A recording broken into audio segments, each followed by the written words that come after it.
la polenta se fait avec des travers. Aujourd'hui, nous ferons des arancini de polenta avec un ragoût de travers de porc. Après une cuisson lente, nous allons les désosser, les effilocher, puis les utiliser comme garniture pour une boulette de polenta que nous lierons avec du beurre et du parmesan avant de la paner et de la frire. Absolument délicieux!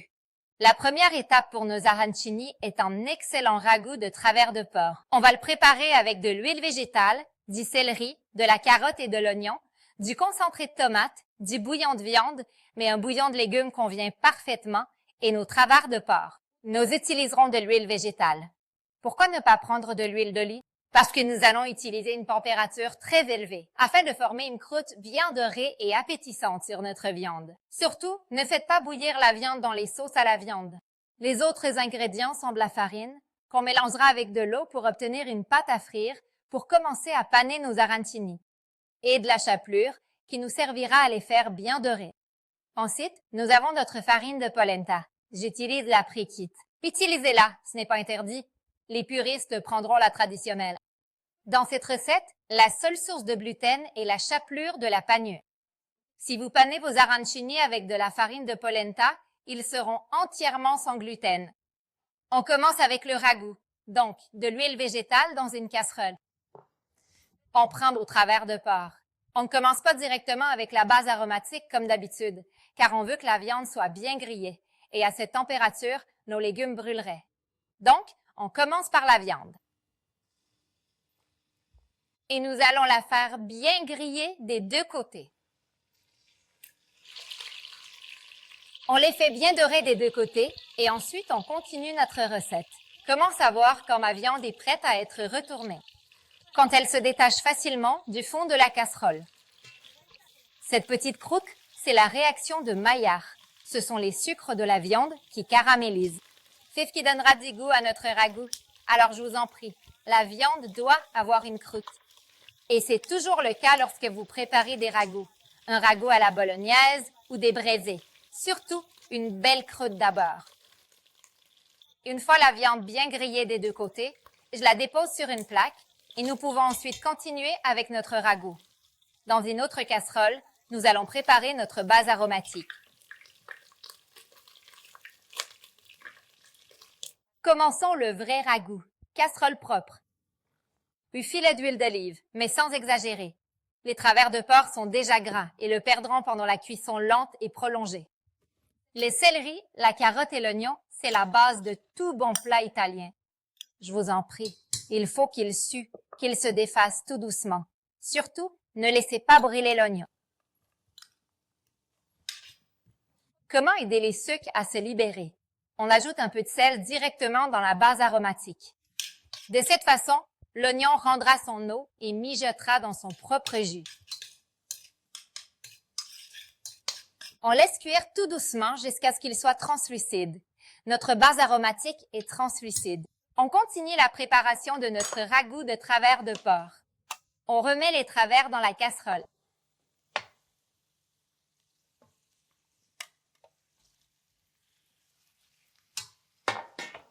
Concentré de tomate. Celui-ci est double, mais un concentré de tomate normal conviendra parfaitement. Et puis notre bouillon.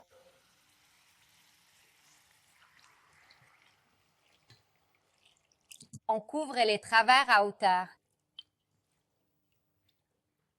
Maintenant, on met le couvercle et on laisse mijoter à feu doux pendant au moins 2 heures, ou jusqu'à ce que la viande se détache toute seule de l'os.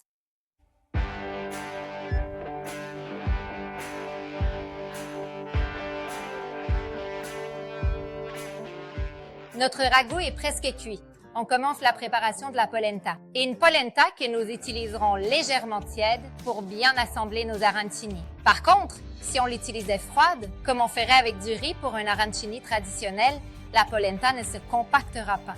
Donc, de l'eau bouillante salée et notre farine de polenta instantanée sont ce dont nous avons besoin. On mélange jusqu'à ce qu'elle épaississe. Et ensuite, on va la lier avec du beurre et du parmesan.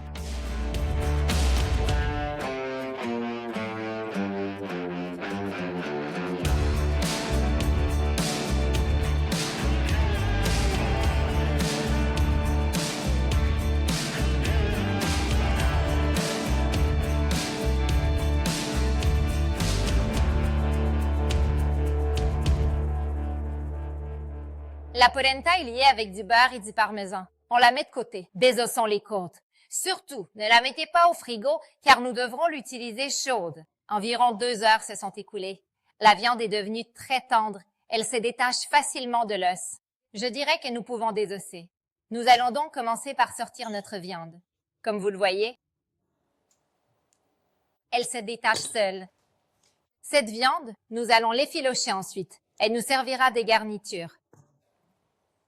J'effiloche les travers qui me serviront de garniture.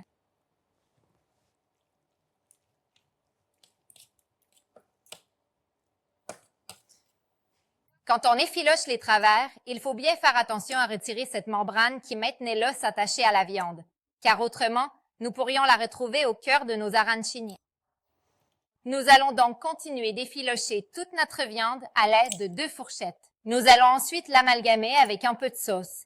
Surtout, le reste de sauce, ne le jetez pas. Vous pouvez y tremper les arancini ou l'utiliser pour des pâtes le lendemain. Tandis que j'effiloche la viande et que j'enlève ces morceaux de membrane, ces morceaux de gras trop importants, la viande commence déjà à atteindre la température idéale pour être ensuite travaillée à l'intérieur de nos arancini. Avez-vous remarqué que je n'ai pas mis de sel?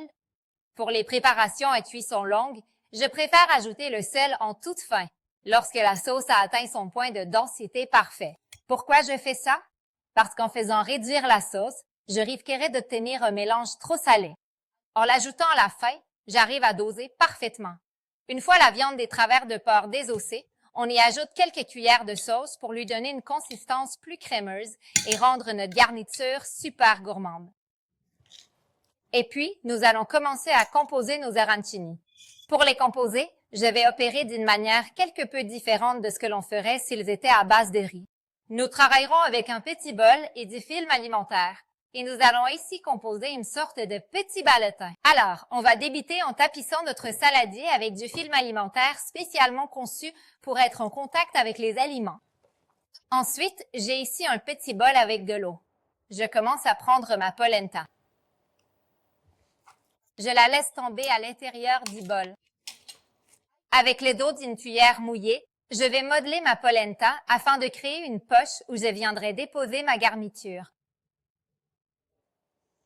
Surtout, quand vous préparez le creux pour votre garniture, ne creusez pas trop, sinon vous risquez de le percer à la cuisson. À ce stade, nous allons remplir avec notre viande effilochée. Encore un polenta.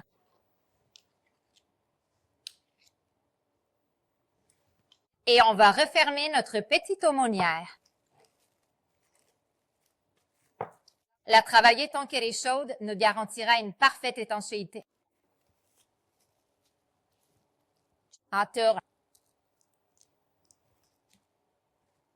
Et on va la poser sur une plaque. Maintenant, ceux-là doivent vraiment reposer. Donc, une fois qu'on les a tous formés, on les laisse refroidir au frigo au moins 2 heures. Nos arancini ont reposé, ils sont bien froids. On passe à la pâte à frire, la panure, et ensuite, on va les frire. Je vais faire une pâte à frire traditionnelle pour arancini, donc farine et eau. Vous pouvez tout à fait utiliser des œufs battus. Je vais donc ajouter l'eau à la farine jusqu'à obtenir une pâte à frire assez fluide dans laquelle je vais plonger mes arancini.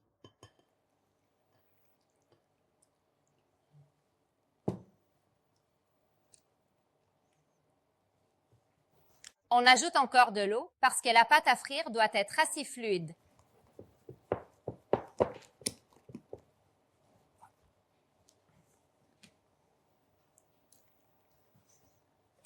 Voilà, c'est ça la consistance.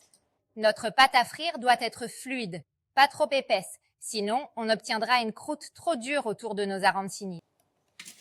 Nous nous aidons de 2 fourchettes et nous plongeons le premier arantino. On le recouvre soigneusement, on le soulève et on va le déposer délicatement sur une plaque où j'aurai préalablement mis de la chapelure.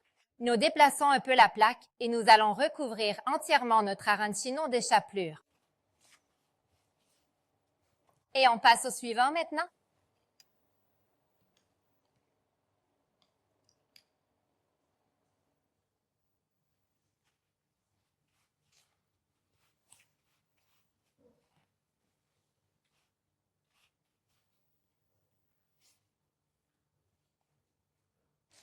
Nous sommes prêts pour la friture. L'huile est chaude. Elle est à 180 degrés. Comment je l'essaie?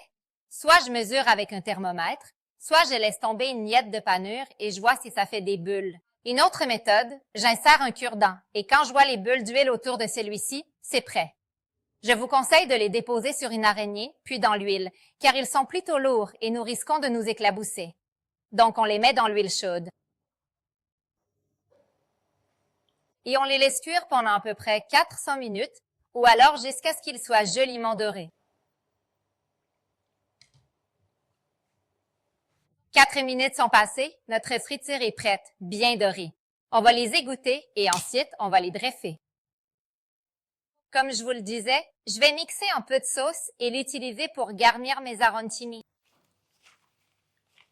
On va les poser sur du papier pour friture.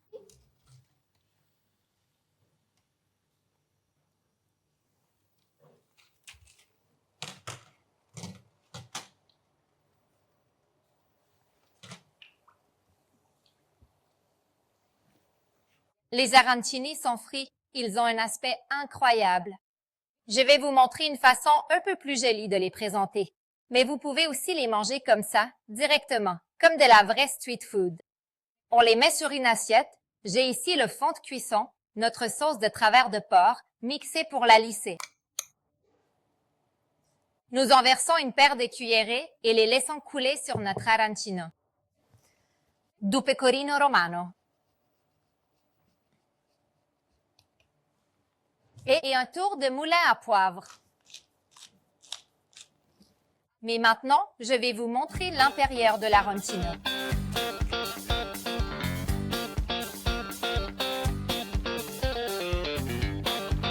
Voici notre arancini de polenta farci de ragoût de côte, délicieux, avec une garniture fondante et une polenta très croustillante. Avec ce plat se termine notre voyage culinaire à la découverte du porc et de la charcuterie qui en est issue. J'espère sincèrement que vous avez apprécié autant que moi. Et à la prochaine fois. Merci!